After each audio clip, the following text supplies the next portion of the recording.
Hola, ¿qué tal? Estamos una vez más en este capítulo del arte de triunfar, pero el día de hoy con un invitado también muy especial que yo quiero y admiro muchísimo y que además todos los días que platicamos es como si no pasara el tiempo y le aprendo también mucho en todo el sentido empresarial, económico y en cómo liderar un equipo y los proyectos. El día de hoy está aquí en el arte de triunfar. Como yo bien le digo, don Arturo, el señor Arturo Rizzo. Muchas gracias, don Arturo, por aceptar la invitación y platicar de lo que siempre platicamos, pero ahora enfrente de unas cámaras. Ay, Paola, qué privilegio estar aquí platicando contigo. Y tú sabes que para mí también es un honor estar aquí contigo y encantado de la vida. Muchísimas gracias. Pues vamos a entrar un poquito en materia con toda esta parte económica y empresarial, don Arturo.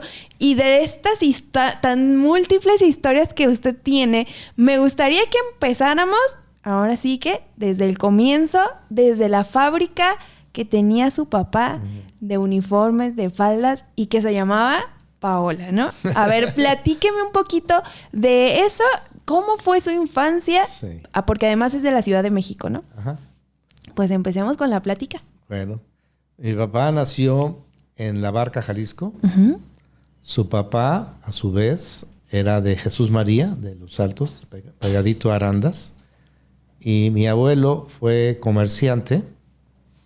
Primero, creo que empezó trabajando en fábricas de Francia con un hermano. Y como a los 17 años empezaron en Degollado, Jalisco, a poner en la plaza principal pues un mantelito y ahí ponían ropa y empezaron a vender. Entonces, pues como era la historia antigua, ¿no? Uh-huh. De cero empezaron a crecer y de lo que yo sé, bueno, ahí conoció a su esposa, que es mi abuela, uh-huh. Y se fueron a vivir a La Barca. Ya para cuando llegó a La Barca, fueron 13 hermanos, mi papá fue el sexto, y ya mi papá nació en La Barca. Los primeros nacieron, unos en Guadalajara y otros en Degollado. Y ya tenía la casa dentro de lo que era la plaza de La Barca, una casa muy bonita, que había 2 o 3 en el portal. Uh-huh. Entonces, pues ya me supongo que ya en ese entonces le iba bien a mi abuelo.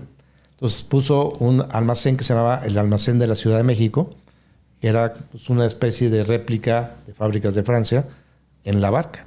Entonces empezó a ser muy exitoso, fue un hombre muy honorable y tuvo 2 hijos sacerdotes y 2 hijas monjas, que en un pueblo, pues eso representa mucho. Claro, y más en aquellos tiempos, sí. ¿No? Entonces, aparte que era muy honorable. Y posteriormente fue el corresponsal del Banco Refaccionario de Jalisco en La Barca y del Banco Internacional de la Ciudad de México.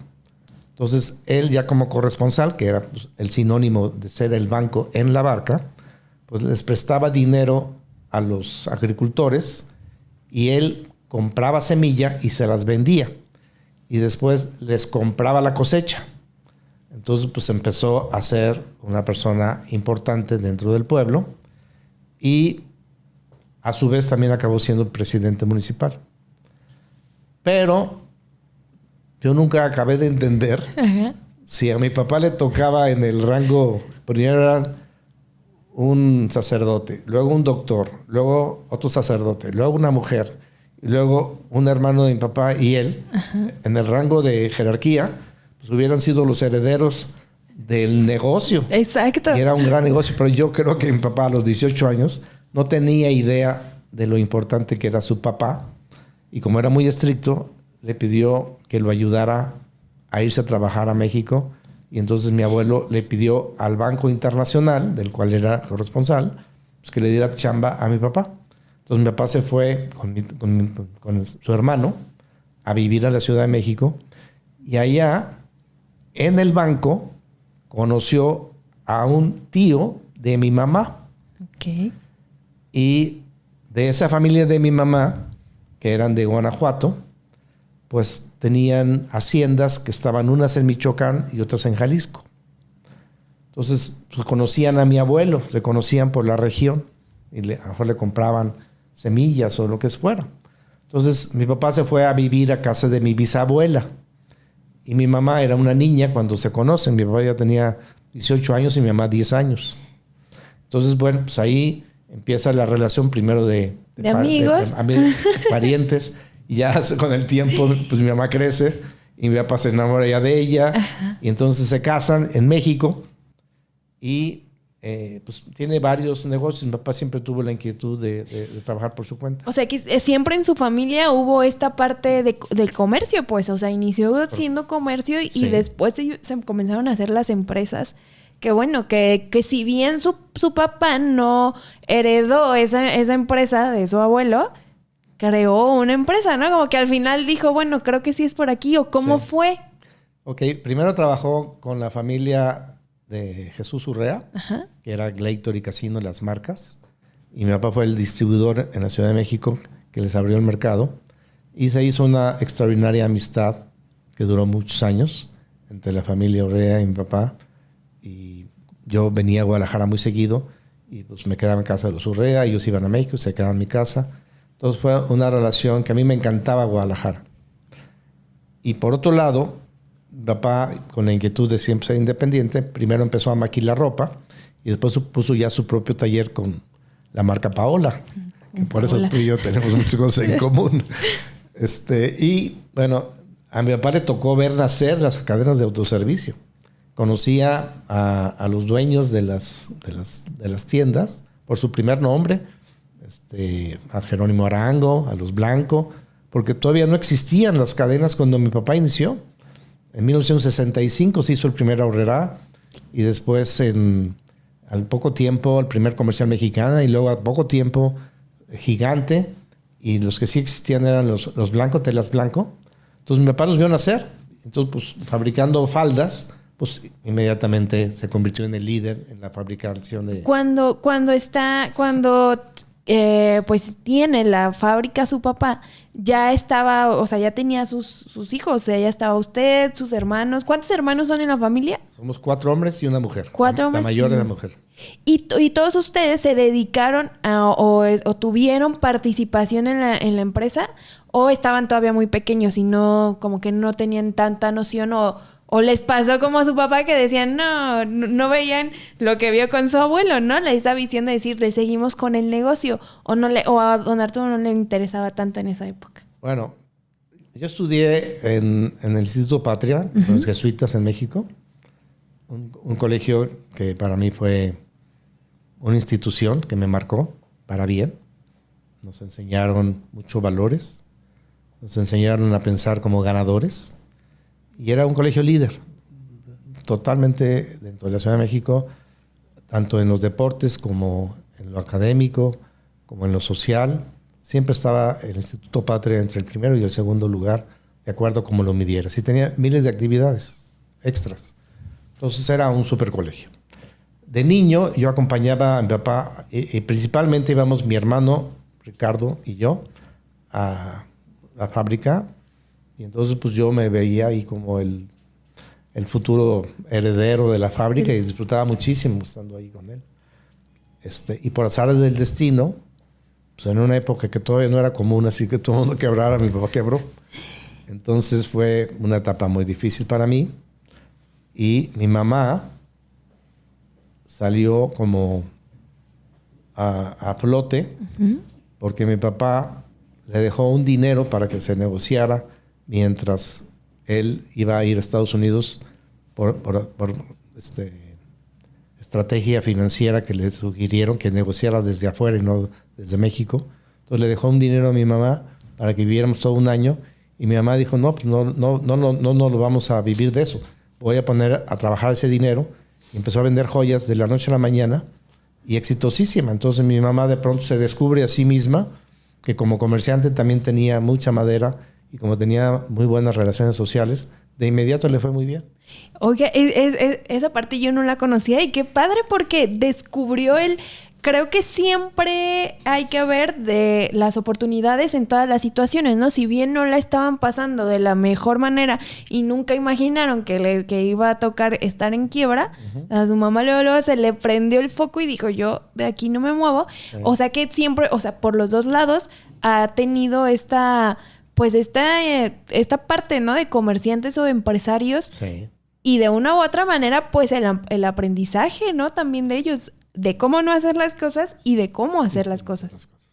Sí, para mí mi mamá se convirtió entonces en un ejemplo porque su actitud siempre fue de lucha, nunca se dio por derrotada, nos enseñó eso y de ahí, pues algún día le platicé a mi papá, ¿por qué no nos vamos a vivir a Guadalajara? Porque pues aquí no tiene ningún sentido. Entonces, allá tienes tus hermanos, tienes tu familia. Entonces dijo, pues sí, suena bien. Entonces nos vinimos a vivir a Guadalajara. Y aquí en Guadalajara, mi papá, la primera vez que me tocó verlo después de que regresó de Estados Unidos, me dijo, mira, perdí, ya no me acuerdo la cantidad de millones de dólares, pero era una cantidad razonable. Pero tengo 500 pesos en la bolsa y me voy a levantar. Y yo dije, wow.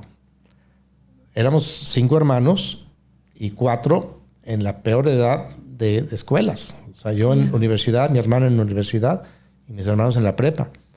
Nunca se tocó el tema de si íbamos a estudiar o dejar de estudiar. Y como no podíamos entrar a la Universidad de Guadalajara viniendo de escuela privada de la Ciudad de México, pues la única opción era o la Autónoma o el ITESO. Y pues entramos a las universidades, digo yo a la Universidad del ITESO, mis hermanos a Ciencias, el más chico a otra escuela porque no pudo entrar a Ciencias, pero pues yo ahí empecé a valorar tanto a mi papá como a mi mamá, que nunca se cuestionaron, oye, no hay dinero, no vayan a estudiar. Partieron de esa base. Es que creo que es una base muy importante, como bien lo dice, si en la primaria, en la escuela, en el colegio, o sea, aún le quedan esos recuerdos de todo lo que aprendió, pues obviamente yo creo que los papás siempre en su postura es decir, pues lo que tenemos que darles es educación y de ahí hacia adelante, ¿no? Y qué interesante esto que dice su papá de, pues sí, perdí tanto, pero ya quedó en el pasado. O sea, no te puedes enfrascar. No te puedes enfrascar en lo malo que sucede. Hay cosas buenas, hay momentos buenos, hay momentos malos, pero creo que lo más importante es justo eso que dijo, ¿no? O sea, tengo 500 pesos y de aquí me voy a levantar. ¿Cómo? No sé, pero sé que me tengo que levantar. Y creo que esa parte, ahora, bueno, yo lo veo un poco como en mi generación, que nos gusta que las cosas sean muy rápidos y que todo el tiempo, que los resultados incluso sean de la noche a la mañana, ¿no? Pero cuando escucho este tipo de historias y este tipo de, este tipo de historias, digo, es que todo lleva un proceso y no, las cosas no suceden de la noche a la mañana.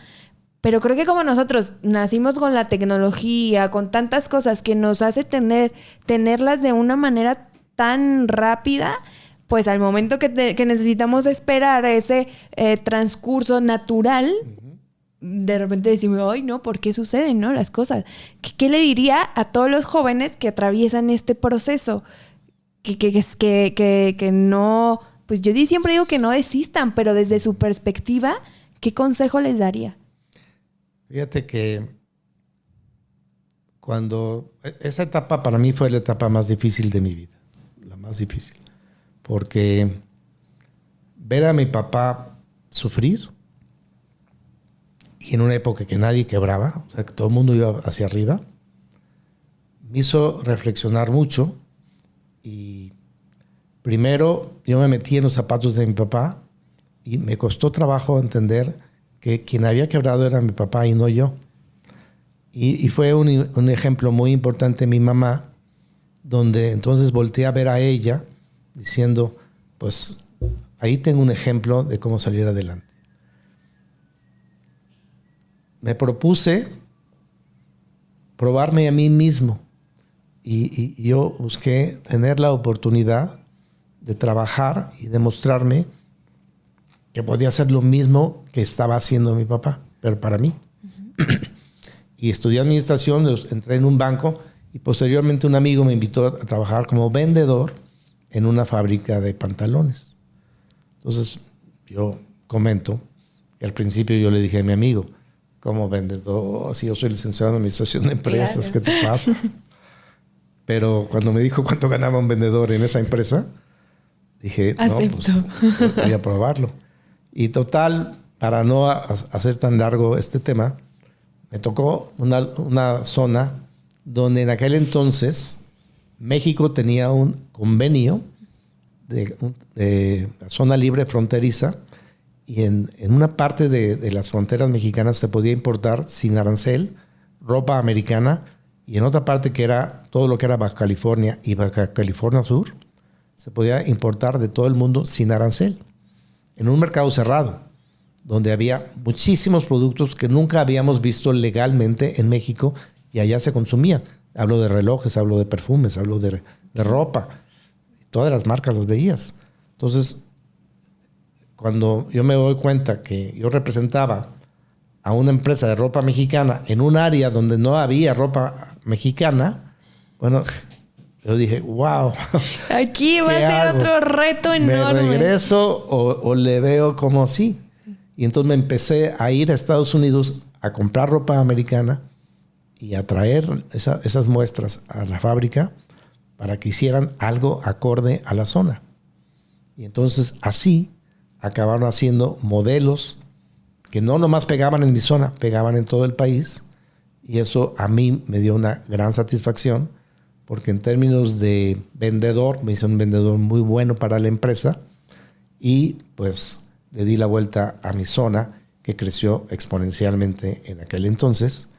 Y entonces empecé a invertir en bienes raíces, porque mi mamá y mi papá empezaron un negocio, cada uno por su cuenta, de bienes raíces en Guadalajara, y mi mamá me empezaba a invitar a que compráramos de forma conjunta terrenos o departamentos.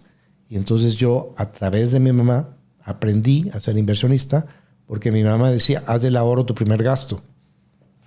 Entonces, pues yo ganaba muy buen dinero, entonces pues compraba bienes raíces, y ya lo que me quedaba era para los demás. Entonces estaba yo empezando a tener ese hábito de capitalización.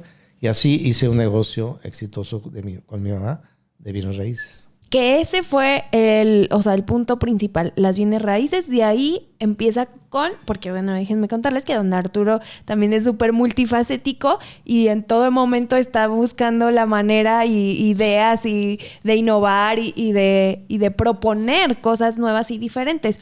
Entonces, de ahí parte esta inquietud por los negocios de don Arturo. ¿O desde qué punto considera usted que dice, bueno, entonces si ya me está diciendo mi mamá que le invierta, yo le sigo por este caminito o entro a esta parte? ¿Cómo sucede eso? Sí. ¿Cómo además se quitan esos miedos, ¿no? Que de repente los miedos de decir, bueno, lo invierto, no lo invierto, pero si me pega, pero si no me pega, es un arriesgue. Es todo una historia que hay detrás de esas decisiones también, ¿no? Porque de repente lo contamos y pareciera que ha sido muy sencillo, pero la realidad de quien lo vive es totalmente distinta. Fíjate que desde que tengo uso de razón, cuando oía hablar a mis abuelos de su pasado, en el caso de mi abuelo, pues fue comerciante y murió siendo muy exitoso. Pero en el lado de mi mamá, tanto la familia de su papá como la de su mamá, como de sus abuelos, eran hacendados o rancheros, con muchas tierras.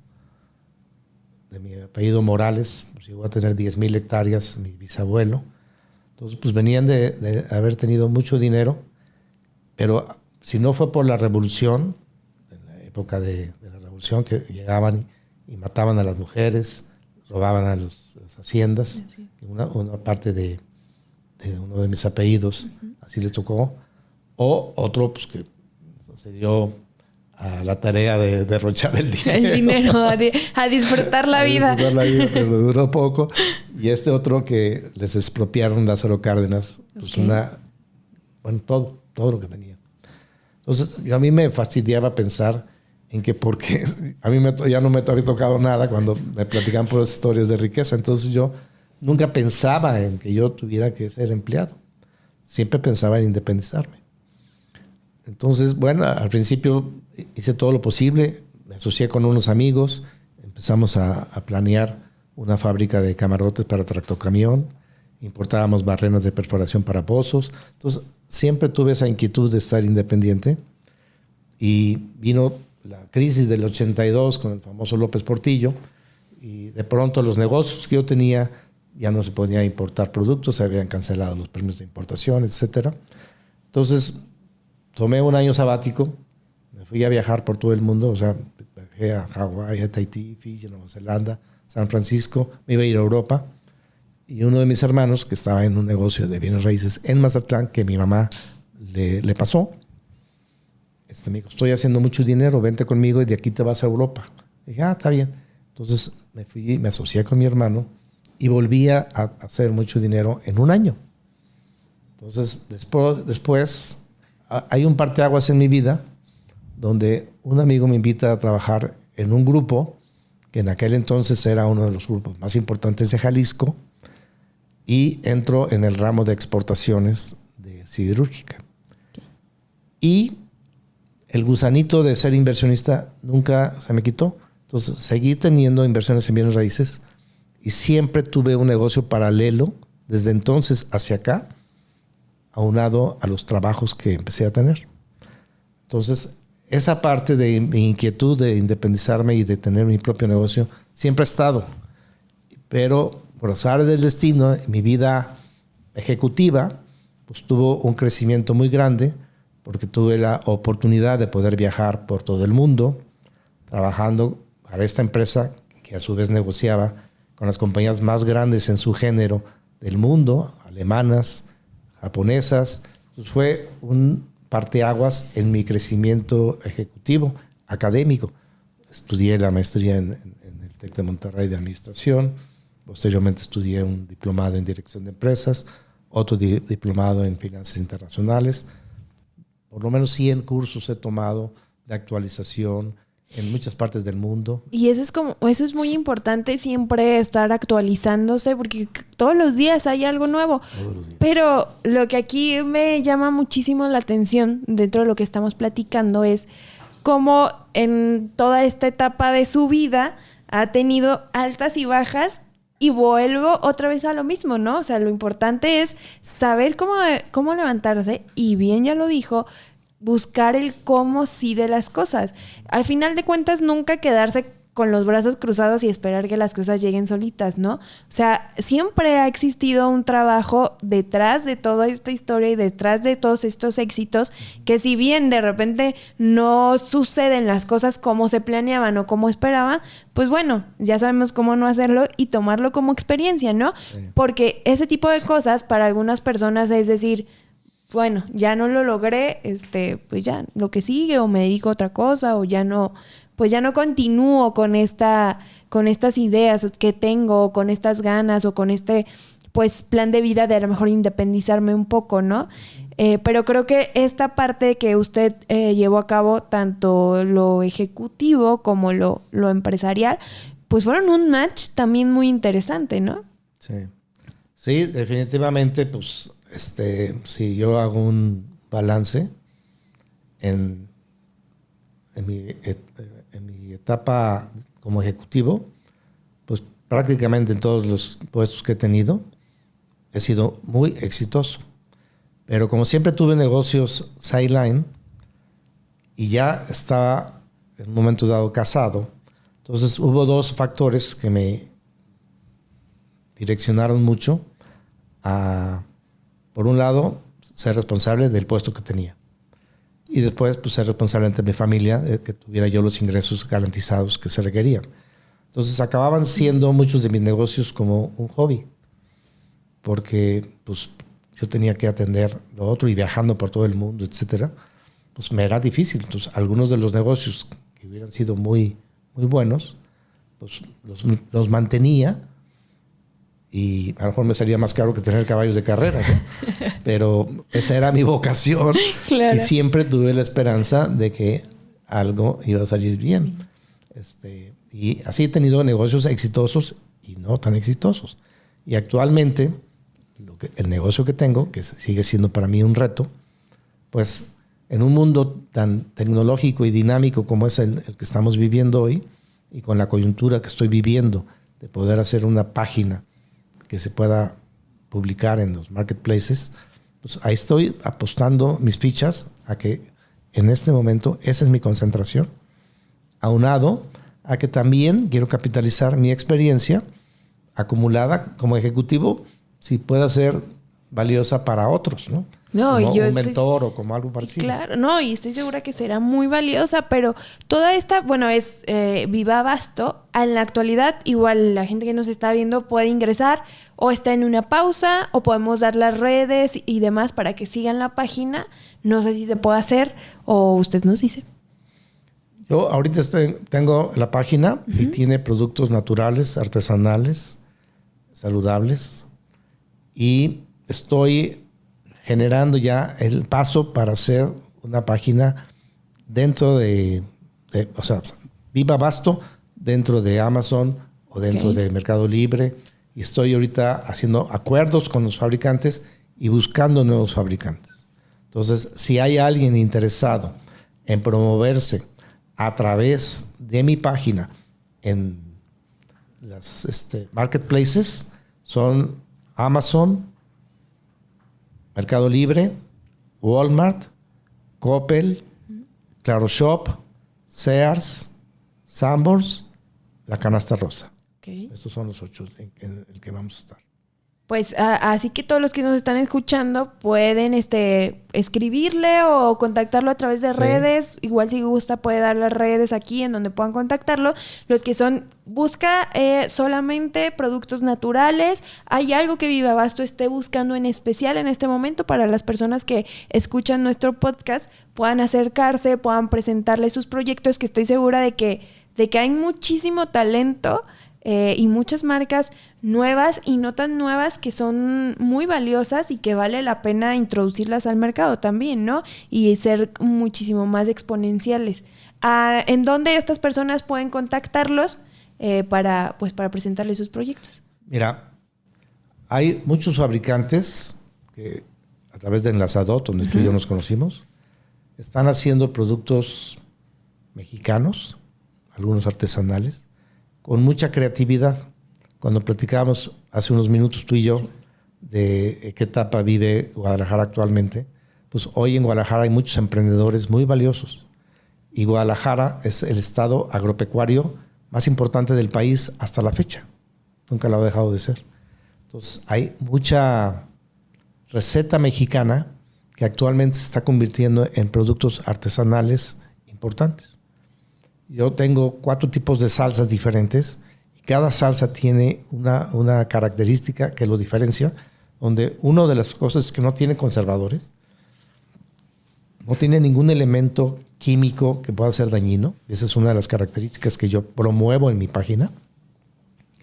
Y por otro lado,